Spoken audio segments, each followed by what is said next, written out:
আসসালামু আলাইকুম। বাংলাদেশ বেতার রংপুর। স্থানীয় খবরে আমন্ত্রণ জানাচ্ছি শাহানা রেজা। আজ রাজধানী ঢাকাসহ সারা দেশে জাতীয় ভিটামিন এ প্লাস ক্যাম্পেইন অনুষ্ঠিত হচ্ছে। এই ক্যাম্পেইনে স্বাস্থ্যবিধি মেনে ৬ থেকে ১১ মাস বয়সী সকল শিশুকে একটি নীল রঙের ভিটামিন এ ক্যাপসুল এবং ১২ থেকে ৫৯ মাস বয়সী সকল শিশুকে একটি লাল রঙের ভিটামিন এ ক্যাপসুল বিনামূল্যে খাওয়ানো হচ্ছে। সকাল ৮টা থেকে এই কার্যক্রম শুরু হয়েছে, তা বিকেল ৪টা পর্যন্ত চলবে। ভিটামিন এ চোখের দৃষ্টিশক্তি ও শরীরের স্বাভাবিক বৃদ্ধি বজায় রাখে এবং বিভিন্ন রোগের বিরুদ্ধে রোগ প্রতিরোধ ক্ষমতা তৈরি করে থাকে। জাতীয় ভিটামিন এ প্লাস ক্যাম্পেইন উপলক্ষে রংপুর বিভাগের ৮টি জেলায় ১৩,৭৮৭টি কেন্দ্রে ২৪,৫৮,৪৯৫ জন শিশুকে ভিটামিন এ ক্যাপসুল খাওয়ানোর প্রস্তুতি গ্রহণ করা হয়েছে।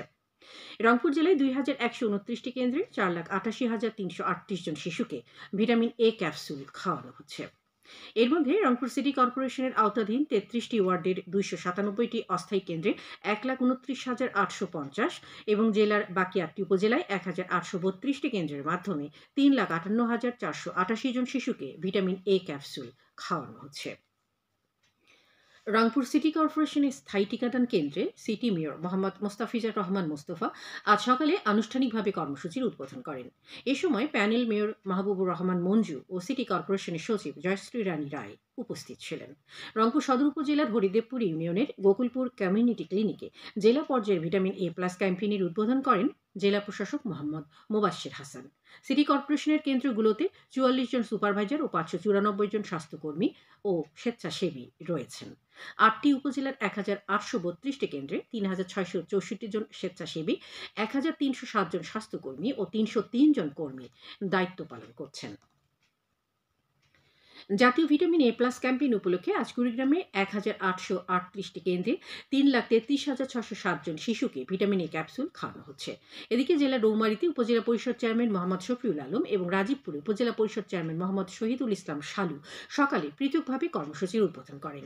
উপজেলা দুটিতে ২১৮টি কেন্দ্রে ৪১,৩৯৪ জন শিশুকে ভিটামিন এ ক্যাপসুল খাওয়ানো হচ্ছে। এসব কেন্দ্রে ৪৩৬ জন স্বেচ্ছাসেবক ও স্বাস্থ্যকর্মী দায়িত্ব পালন করছেন।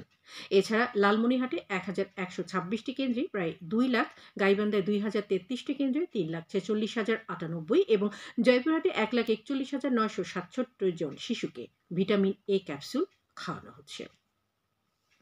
চলতি মাসের প্রথম সপ্তাহে প্রধানমন্ত্রী শেখ হাসিনার নেতৃত্বাধীন আওয়ামী লীগ সরকারের টানা চতুর্থ মেয়াদের প্রথম বাজেট জাতীয় সংসদে উত্থাপিত হবে। আগামী ৬ জুন জাতীয় সংসদের অধিবেশনে বাজেট উত্থাপন করবেন অর্থমন্ত্রী আবুল হাসান মাহমুদ আলী। বাজেটের আকার হবে প্রায় ৮ লাখ কোটি টাকা।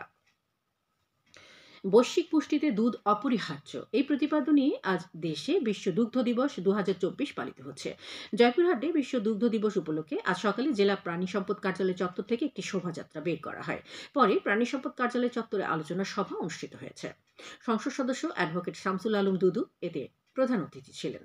অতিরিক্ত জেলা প্রশাসক তৃপ্তিকণা মণ্ডলের সভাপতিত্বে অনুষ্ঠিত সভায় জেলা আওয়ামী লীগের সভাপতি আরিফুর রহমান রকেট বিশেষ অতিথি ছিলেন।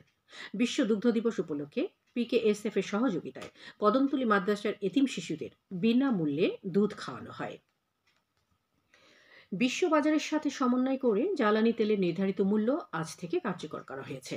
ভোক্তা পর্যায়ে ডিজেল ও কেরোসিনের বিদ্যমান মূল্য লিটার প্রতি ১৬০ টাকা ৭৫ পয়সা বৃদ্ধি করে লিটার প্রতি ১৬০ টাকা ৭৫ পয়সা, পেট্রোলের বিদ্যমান মূল্য লিটার প্রতি ১২৪ টাকা ৫০ পয়সা থেকে ২ টাকা ৫০ পয়সা বৃদ্ধি করে লিটার প্রতি ১২৭ টাকা এবং অকটেনের বিদ্যমান মূল্য লিটার প্রতি ১২৮ টাকা ৫০ পয়সা হতে ২ টাকা ৫০ পয়সা বৃদ্ধি করে লিটার প্রতি ১৩১ টাকা নির্ধারণ করা হয়েছে। এখন শুনুন কৃষি সংবাদ। চলতি খরিফ মৌসুমে কুড়িগ্রামের রৌমারী ও রাজীবপুর উপজেলায় ৩,২৮৩ হেক্টর জমিতে আউশ ধানের চারা রোপণ করা হয়েছে। এসবের বেশিরভাগই বিরি ২৮, ৪৮, তেজ, বিনা ৭ ও উচ্চ ফলনশীল জাতের। চাষ সফল করতে কৃষকদের বিভিন্ন ব্যাংক ও ঋণদানকারী সংস্থাসমূহ সহজ শর্তে ঋণদান এবং কৃষি সম্প্রসারণ অধিদপ্তর কারিগরি সহায়তা প্রদান করছে। আবহাওয়া অনুকূলে থাকলে এবারই উপজেলা দুটি থেকে ১১,৫০০ মেট্রিক টন আউশ চাল উৎপাদিত হবে বলে কৃষি বিভাগ আশা করছে। সবশেষে আবহাওয়া। আজ সন্ধ্যে ৬টা পর্যন্ত পূর্বাভাসে বলা হয়েছে দেশের অভ্যন্তরীণ নদীবন্দরগুলোর জন্য কোনো সতর্কবাণী নেই এবং কোনো সংকেতও দেখাতে হবে না। খবর শেষ হলো। বাংলাদেশ বেতারে ঢাকা, কুমিল্লা, চট্টগ্রাম, রাঙ্গামাটি, রাজশাহী, খুলনা, রংপুর, ঠাকুরগাঁও, সিলেট, ময়মনসিংহ, বরিশাল, গোপালগঞ্জ, কক্সবাজার এবং বান্দরবান কেন্দ্রের AM এবং FM এর অনুষ্ঠান অ্যাপসের মাধ্যমে অনলাইনে প্রচার করা হচ্ছে। গুগল প্লে স্টোর এবং অ্যাপল স্টোরে অ্যাপসটি পাওয়া যাচ্ছে। আমাদের পরবর্তী স্থানীয় খবর প্রচারিত হবে সন্ধ্যে ৭টায়।